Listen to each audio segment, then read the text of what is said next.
Assalamualaikum warahmatullahi wabarakatuh. Perkenalkan, nama saya Vita Mami Mardatila Imamah, selaku sekretaris dari Unit Dagang Brownies Salak. Sebelum ke materi, saya akan memperkenalkan anggota maupun ketua dari UD Brownies Salak. Yang pertama yaitu ada Siti Nuridayanti Rahman sebagai owner of Brownies Salak. Yang kedua ada saya sendiri yaitu Vita Mami Mardatila Imamah selaku sekretaris. Yang ketiga yaitu ada Zatra Kulo sebagai staf produksi. Yang keempat yaitu ada Eva Nurhayati sebagai staf pemasaran, dan yang kelima yaitu ada Riana sebagai staf pengadaan bahan baku. Baik, langsung saja saya serahkan kepada owner of Brownies Salak yaitu Siti Nuridayanti Rahman untuk memaparkan materinya. Kepada Siti Nuridayanti Rahman, saya persilakan. Baik, terima kasih saya sampaikan kepada Ibu Vita Mami selaku sekretaris saya. Jadi di sini saya akan menjelaskan mengenai latar belakang saya untuk mendirikan usaha Brownies Salak ini. Jadi saya merupakan seseorang yang berdomisili di Kabupaten Bangkalan. Jadi saya melihat keadaan yang ada di Kabupaten Bangkalan ini tentunya. Jadi Kabupaten Bangkalan ini merupakan salah satu kabupaten yang memiliki potensi yang sangat besar di bidang pertanian. Salah satunya di bidang pangan ataupun hortikultura. Nah, di bagian hortikultura, yaitu di buahnya, salah satu yang menjadi ikon dari Kabupaten Bangkalan adalah buah salaknya itu sendiri. Jadi buah salak yang ada di Kabupaten Bangkalan ini memiliki ciri khas yang tidak dimiliki oleh daerah yang lain. Jadi ini yang menjadi potensi yang sangat besar untuk kita bisa kembangkan. Tetapi adanya potensi tersebut ternyata terdapat problem. Problemnya tersebut ketika para petani sudah melakukan pemanenan terhadap buah salak, ternyata buah salak ini dijual dengan harga yang sangat rendah. Sehingga ini membuat para petani kecewa dan juga ada yang tidak mau untuk mengembangkan kegiatan pertanian di buah salak ini lagi. Oleh karena itu, saya berinisiatif dan tim saya juga berinisiatif untuk mengolah buah salak tersebut untuk dijadikan sebagai sebuah produk yang enak dan tentunya disukai oleh generasi milenial tentunya. Nah, di sini kami mencoba untuk menginovasikan buah salak tersebut untuk dijadikan sebagai brownies salak. Nah, oleh karena itu, dalam pembuatan brownies salak ini, kami juga menyusun sebuah visi dan misi. Next. Jadi di sini visi dan misi yang kami keluarkan dalam usaha Brownies Salak yang pertama meningkatkan dari harga jual buah salak yang ada di Kabupaten Bangkalan ini. Kemudian visi yang kedua yaitu meningkatkan nilai tambah dari buah salak yang ada di Kabupaten Bangkalan. Dan visi yang ketiga yaitu mengembangkan strategi pemasaran dari produk Brownies Salak tersebut. Dan dengan adanya visi yang ada, kami juga menciptakan sebuah misi. Yang pertama yaitu menghasilkan produk Brownies Salak yang berkualitas tinggi, dan misi yang terakhir yaitu menjadi pusat oleh-oleh khas Kabupaten Bangkalan. Nah, itu merupakan visi misi yang telah kami rencanakan untuk dalam pengembangan usaha Brownies Salak ini. Nah, mengenai wilayah pemasaran, target, dan lain sebagainya akan dijelaskan oleh tim saya. Kepada tim saya atau kepada Bapak Sadrat, saya persilahkan. Ya baik, terima kasih. Di sini saya akan menjelaskan wilayah pemasaran. Nah, pangsa pasar yang ditargetkan ialah sekitar wilayah Bangkalan. Mengingat Kabupaten Bangkalan merupakan salah satu sentra produksi salak yang ada di Madura. Perusahaan akan menjalin kerjasama dengan pemilik toko kue dan juga mendistribusikannya melalui tempat-tempat wisata yang ada di Bangkalan agar lebih mudah dijangkau masyarakat sekaligus bisa dijadikan ikon dari kota Bangkalan. Terima kasih. Oke, di sini saya akan menjelaskan tentang segmentation, targeting, dan positioning. Di mana segmentasi dari konsumen Brownies Salak ini kita menargetkan konsumen yang berdomisili di wilayah Bangkalan. Dan untuk targeting, di sini ada 4. Yang pertama ada geografik, demografik, sosioekonomik, dan fisiografik. Untuk geografik di sini ada area, di mana area yang kita targetkan ialah Bangkalan, utamanya di Bangkalan Kota, tepatnya di Jalan Trunojoyo, Pajagan, Kecamatan Bangkalan. Untuk targeting selanjutnya yaitu demografik, di mana demografik ini kita menargetkan ke konsumen yang berusia antara 2 sampai 50 tahun, yang diperuntukkan untuk masyarakat yang memiliki gaya hidup sederhana maupun mewah. Dan pendapatannya yaitu kurang lebih 2 juta per bulan. Sedangkan untuk yang sosioekonomik, kita menargetkan di semua tingkat pendidikan, baik dari TK hingga perguruan tinggi, dan untuk semua kalangan pekerja, seperti itu. Sedangkan untuk yang fisiografik, kita menargetkan kepada konsumen yang memiliki gaya hidup praktis dan juga suka mengonsumsi berbagai macam olahan kue. Untuk positioning, seperti yang sudah disebutkan tadi, bahwa Brolak ini akan diharapkan untuk menjadi ikon dari Kota Bangkalan, sehingga bagi masyarakat luar yang ingin berkunjung ke Bangkalan itu bisa langsung membeli Brolak sebagai oleh-oleh dari khas Bangkalan, seperti itu. Next, di sini alur pembuatan produk, di mana alur pembuatan produk itu ada 8. Untuk bahan-bahannya ialah ada tepung terigu, buah salak, gula pasir, telur, mentega, coklat bubuk, baking powder, dan minyak sayur. Langkah yang pertama ialah menyiapkan alat dan bahan. Selanjutnya, membersihkan daging buah salak. Setelah itu, mengocok telur hingga mengembang, kemudian dicampur tepung terigu dan baking powder. Setelah itu, mencampur adonan dengan salak serta bubuk coklat hingga merata. Selanjutnya, menuang adonan ke dalam loyang lalu dikukus selama 20 menit menggunakan steamer. Selanjutnya, angkat dan dinginkan brownies salak. Setelah itu kita kemas menggunakan kardus. Setelah itu kita pasarkan produk brownies salak tersebut. Oke, untuk selanjutnya akan dilanjutkan oleh rekan saya yaitu Vita Mami. Baik, terima kasih. Di sini saya akan menjelaskan terkait organisasi dan sumber daya manusia. Secara umum ada profil usaha, nama perusahaan yaitu Brownies Salak, nama pemilik Siti Nuridayanti Rahman, alamat kantor di Jalan Raya Lebak nomor 80 Arusbaya Bangkalan. Tempat usaha Jalan Purnojoyo nomor 41 Pejagaan Kabupaten Bangkalan. Bentuk badan hukum yaitu unit dagang dan tahun berdirinya yaitu pada tahun 2021. Nah, terkait perizinan yaitu ada beberapa jenis perizinan, diantaranya yaitu yang pertama ada BPOM, yang kedua ada surat izin tempat usaha, yang ketiga ada surat izin usaha perdagangan, yang keempat ada nomor pokok wajib pajak, dan yang kelima ada akte pendirian. Nah, terkait biaya dalam mengurus surat perizinan itu di BPOM itu sebesar 7 juta rupiah.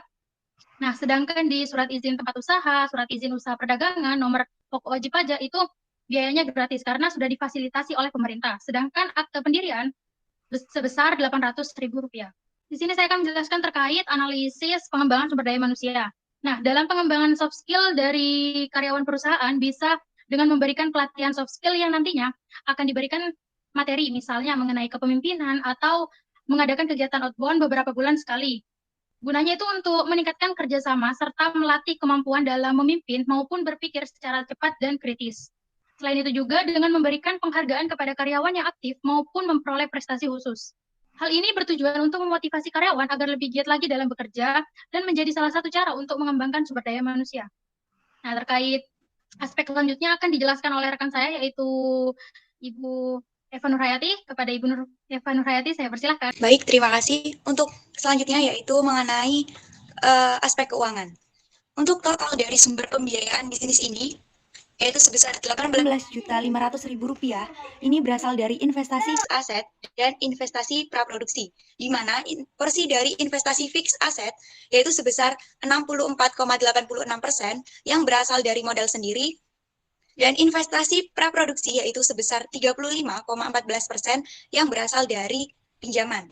Kemudian untuk laba per tahunnya, untuk tahun pertama yaitu sebesar Rp1.807.000. Untuk tahun kedua yaitu sebesar Rp8.980.000. Untuk tahun ketiga yaitu sebesar Rp19.537.500.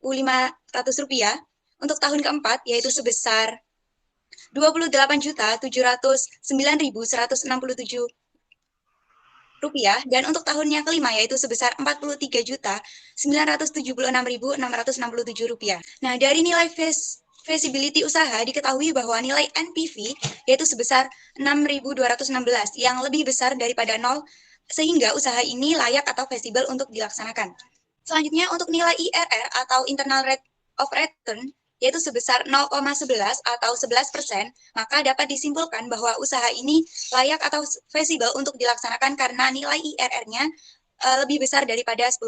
Untuk nilai B per C rasio, yaitu sebesar 1, yang mana nilai tersebut lebih besar daripada 0, sehingga usaha ini juga layak untuk dilaksanakan. Kemudian untuk nilai dari payback period atau PBP, diketahui bahwa sebesar 7 tahun, maka bahwa investasi yang tertanam dapat kembali dalam jangka waktu 7 tahun. Dan untuk nilai BEP per unitnya yaitu sebesar 5.481, dan dapat disimpulkan bahwa perusahaan ini dapat mencapai titik impas pada produksi ke 5.481,54. Baik, terima kasih atas pemaparan materi dari rekan-rekan saya. Nah, bagi perusahaan mitra, apakah ada yang ingin ditanyakan kepada perusahaan kami? Jika memang ada, saya persilakan. Assalamualaikum warahmatullahi wabarakatuh. Perkenalkan, nama saya Rindy Marta Kusuma dari Mitra Investasi atau Investor. Di sini saya ingin bertanya, jika saya bersedia berinvestasi di perusahaan Anda, bagaimana perusahaan Anda akan menggunakan atau memanfaatkan dana atau uang investasi yang diberikan? Terima kasih. Baik, langsung saya jawab ya. Jika perusahaan Anda berinvestasi ke perusahaan kami, tentunya perusahaan kami akan memanfaatkan uang investasi tersebut untuk dijadikan sebagai tujuan atau kebutuhan jangka panjang. Sementara untuk kebutuhan yang lain, investasi ditujukan untuk memenuhi beragam kebutuhan yang mendesak, misalnya sebagai anggaran belanja dan sebagainya. Selain itu, perusahaan kami akan meningkatkan peralatan usaha, menambah karyawan, dan juga melakukan ekspansi pada usahanya. Seperti itu. Baik, selanjutnya apakah ada yang masih ingin ditanyakan kepada perusahaan kami? Saya persilakan. Assalamualaikum warahmatullahi wabarakatuh. Perkenalkan, saya Wisnu dari Dinas Kesehatan. Di sini saya ingin bertanya, bagaimana perusahaan dari brownie salak ini untuk memastikan bahwa brownie salak yang diproduksi sehat untuk dikonsumsi oleh masyarakat? Terima kasih. Menjawab pertanyaan dari Wisnu, nah ya brownie salak ini meski asing di lidah masyarakat, tapi brownie salak dijamin memiliki kandungan gizi vitamin C, nah serta dan fitonutrien dalam buah salak berpotensi membantu program diet. Mungkin dari saya dan terima kasih. Baik, mungkin masih ada yang ingin ditanyakan dari perusahaan mitra kepada perusahaan kami. Saya persilakan. Perkenalkan, saya Arifatul Ainuriza dari Petani Salak. Jika kamu bersedia masuk salak sejumlah yang diterima, mungkin feedbacknya apa yang kami dapat dari perusahaan Anda? Terima kasih. Baik, terima kasih atas pertanyaannya. Langsung saja saya menjawab ya. Feedback yang Anda dapatkan yaitu perusahaan kami akan menyediakan sarana produksi seperti benih, pupuk, dan obat-obatan untuk menunjang pertumbuhan tanaman salak. Selain itu juga memberikan bimbingan teknis dan budidaya hingga pasca panen dan memberikan jaminan kepastian pasar kepada Anda. Tentunya feedback dari keseluruhan yang diberikan oleh perusahaan kami mengenai ketentuan spesifiknya bisa disepakati terlebih dahulu dengan kedua belah pihak. Sehingga di sini nantinya tidak ada pihak yang merasa dirugikan. Mungkin ada yang ingin ditanyakan lagi dari perusahaan mitra terkait apa saja sih yang ingin ditanyakan kepada perusahaan kami? Saya persilakan. Assalamualaikum warahmatullahi wabarakatuh. Saya dari Dinas Pertanian, Afifatul Mufidah. Ini saya ingin bertanya bagaimana perusahaan Anda memberikan kontribusi kepada masyarakat. Terima kasih. Terima kasih kembali dari Ibu Afi selaku anggota dari Dinas Pertanian. Jadi kontribusi yang akan kami berikan kepada masyarakat, yang pertama kami akan mengambil buah salak yang merupakan produk utama dalam pembuatan brownie salak ini diambil dari masyarakat yang ada di Kabupaten Bangkalan. Jadi kami tidak memasuk dari daerah lain. Kemudian kami juga mengambil para tenaga kerja itu dari masyarakat yang ada di Kabupaten Bangkalan. Jadi itu merupakan dampak positif, terdapat lapangan pekerjaan. Jadi sangat membantu kepada masyarakat. Selain itu kami juga mengelola limbah yang dikeluarkan dari adanya proses pembuatan brownie salak tersebut. Jadi kami tidak membuang secara sembarangan. Jadi itu akan menjaga kelestarian lingkungan yang ada di sekitar. Seperti itu, Ibu Afi. Nah, mungkin masih ada yang ingin ditanyakan lagi nih kepada perusahaan kami dari kelompok mitra. Saya persilakan. Baik, dari saya, perkenalkan, saya Cica Sinestari dari pihak Mitra Perbankan. Di sini saya mau bertanya kepada perusahaan UD Brownie Salak. Jika perusahaan menjadi nasabah kami, bagaimana perusahaan bisa mengembalikan pinjamannya dan bagaimana jika perusahaan mengalami kebangkrutan pada suatu saat? Terima kasih. Baik, di sini saya akan menjawab pertanyaan dari saudari. Yang pastinya dengan cara mengatur keuangan dengan baik, mengatur yang mana nantinya akan kembali lagi ke modal dan mana yang akan digunakan untuk melunasi pinjaman tersebut. Kami juga terus melakukan inovasi dan promosi kepada para masyarakat agar nantinya profit dari perusahaan kami setiap tahunnya akan terus meningkat sehingga pinjaman tersebut dapat cepat terlunasi.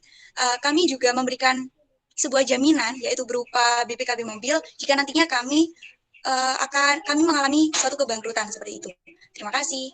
Mungkin ada yang masih ingin ditanyakan lagi kepada perusahaan kami? Dari Mitra Investasi sudah cukup. Dari Mitra Perbankan sudah cukup. Baik, jika memang sudah tidak ada lagi pertanyaan kepada perusahaan kami, terima kasih atas semua pertanyaan dari para mitra kepada perusahaan kami. Dan terima kasih kepada rekan-rekan saya yang telah menyampaikan materinya dengan luar biasa. Semoga kita dapat bermitra dengan baik ke depannya. Cukup dari saya akhiri wabillahi taufiq wal hidayah. Wassalamualaikum warahmatullahi wabarakatuh.